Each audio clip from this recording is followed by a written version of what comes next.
I have a comment from an audience member about PlayStation's pitch in terms of their strategy currently. And I think it's one that's very interesting and a good subject for discussion because now that PlayStation has made these moves, everyone is looking at it from their perspective.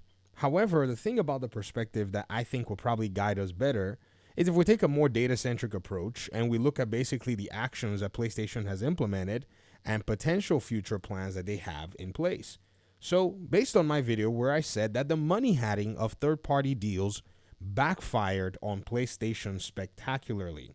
Somebody put a list of, these so-called games that PlayStation had from 2020 to 2024, and when I looked at the list, it just seemed like there were just many more games that were not PlayStation's own individual studios games, but instead games from outside that they'd been blowing money on.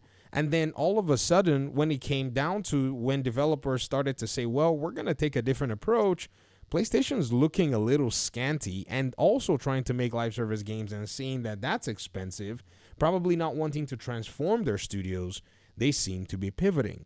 This audience member of mine said that it's not the exclusive deals that's the bad strategy. Well, it was. It simply was because the developers that were making these exclusive games for PlayStation, some of them, about 4 or 5, have pivoted to take those games to other platforms. For instance, Final Fantasy's producer or whatever you want to call them, the people in charge of Final Fantasy 16 and Final Fantasy 7 are signaling that they wish to bring their game to Xbox. In fact, if we look through news articles, we're going to see exactly what Square Enix's intentions are. We see that in the Final Fantasy 16 side, that they're confirming that their goal is to bring the game to Xbox. This is not just a PC. They've already launched a PC launch. In the case of 7 Rebirth, they're talking about even admitting, and if you look at the articles and what's basically being said, they're admitting that they cannot continue to make games the same way that they have. So rumors are swirling. It seems like there is some kind of a limitation in terms of the exclusivity, and they are pining to bring their game, or maybe it's a marketing strategy, however you want to put it, they want to take their games elsewhere.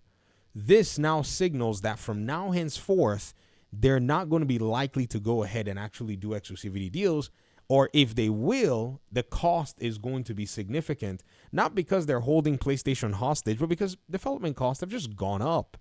You said those have made the console more attractive and bring more people into the platform. How do you know? Their sales were not impressive. I mean, it's interesting.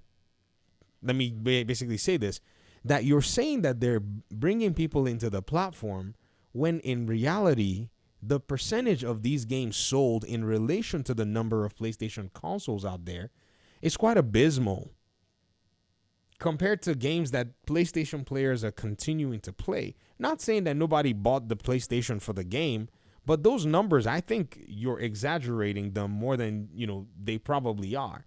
Because if they were bringing more people into the platform, then there will be other reasons why the PlayStation console is selling, especially when you have to account for about 40+% of PlayStation users still on the PS4.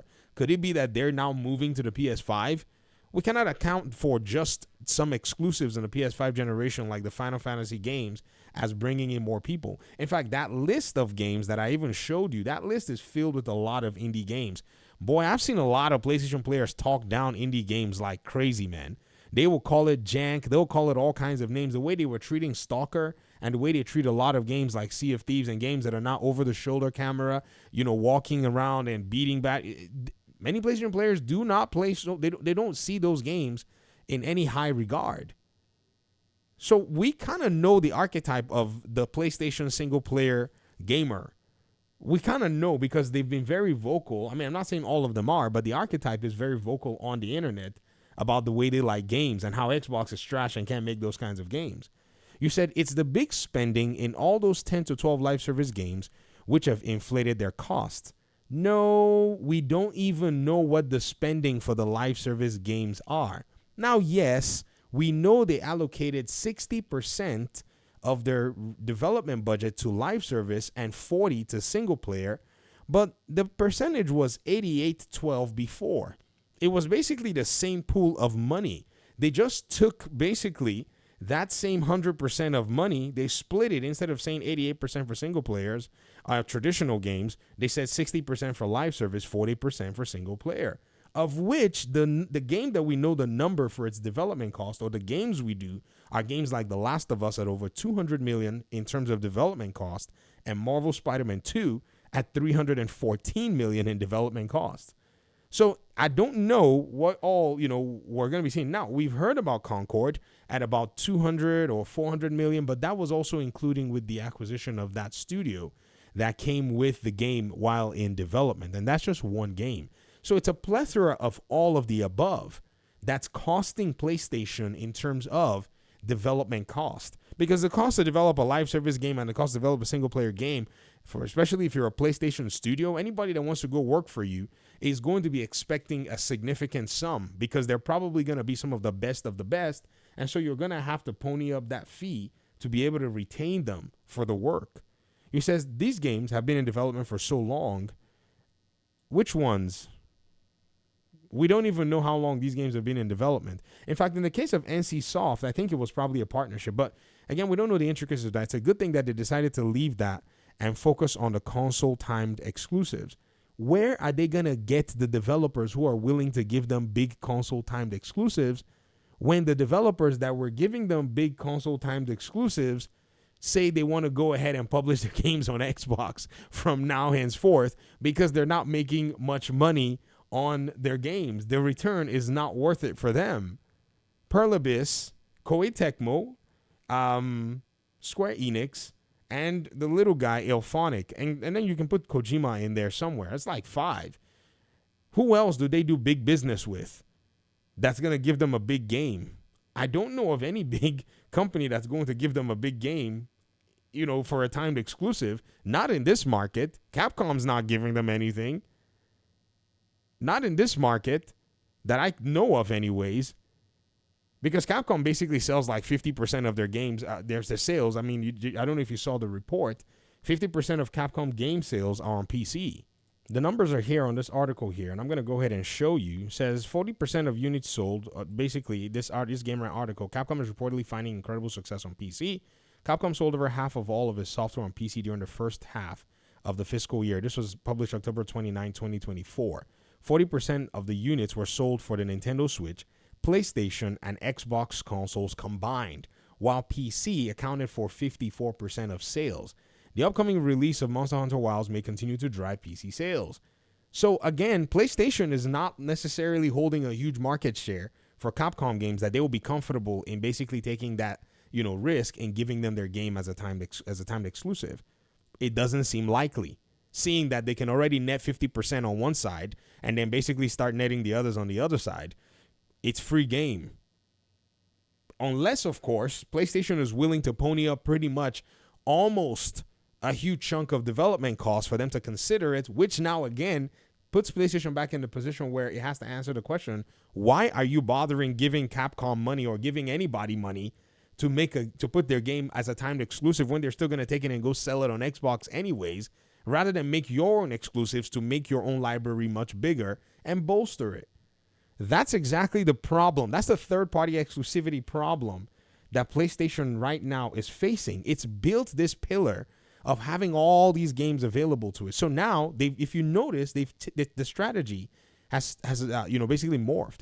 They're going for these AA titles or going into Asian market to find games that, some developers are going to be wanting to put on their ecosystem. But again, there are many, many developers in Asia that are making games right now, which I've always made this. I've come up with the saying, for every Wukong, there's a Wu Chang.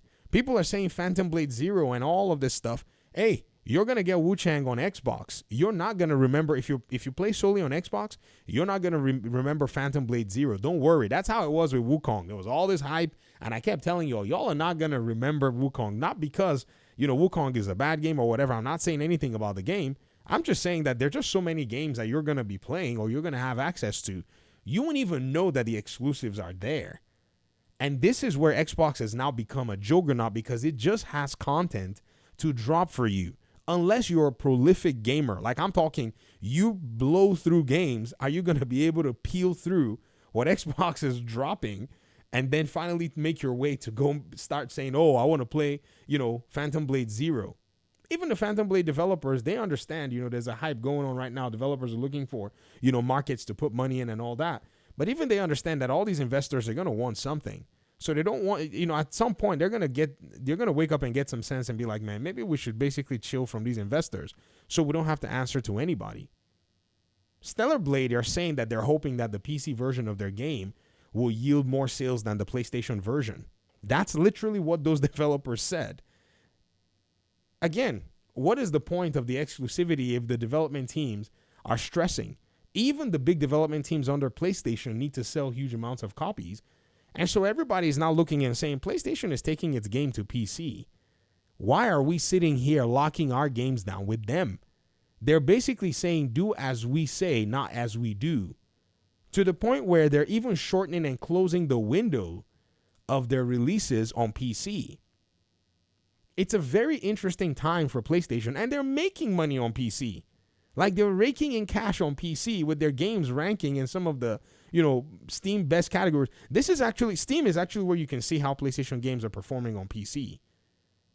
And so the other developers are looking and saying, man, this probably is not the most conducive, aspect of our own health. And so we probably need to go ahead and, take a different approach to the way things are.